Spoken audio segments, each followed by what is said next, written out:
Rinan, magandang araw po sa inyo at alam ko po ngayon ay Christmas. Mensahe niyo po sa inyo pong mga kababayan sa ikatlong distrito sa Bundok Peninsula, inyo pong pinangasawan.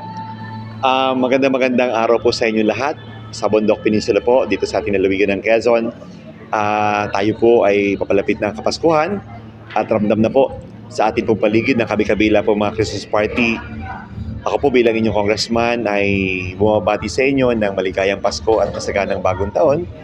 At siyempre po, ang Kapaskuhan naman po ay hindi lang para sa regalo, hindi lamang po sa mga material na bagay, kundi ito po ay pagsasama-sama ng pamilya para po manalangin.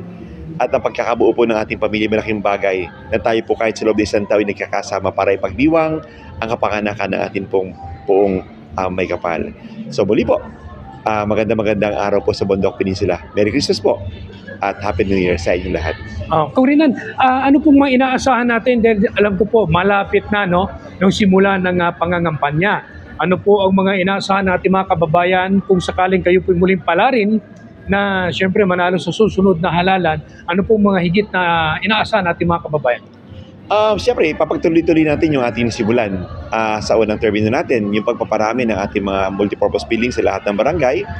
Yung ating unang taon ay mahigit, aabot tayo na nasa 160 na multipurpose building. At yung mga susunod nating mga termino, tinitiyak ko na sa second term natin lahat ng barangay kompleto ang multipurpose building. At sa kabuuan ng distrito, tinitiyak ko na tayo ay magiging mas marami ang ating susunod na mga proyektong ibababagari sa nasyonal na pamahalaan. Sa tulong siyempre natin Pangulo.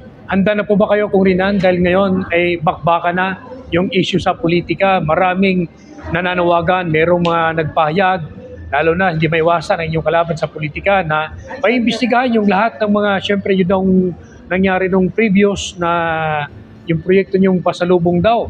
No? Ano pong reaksyon niyo dito?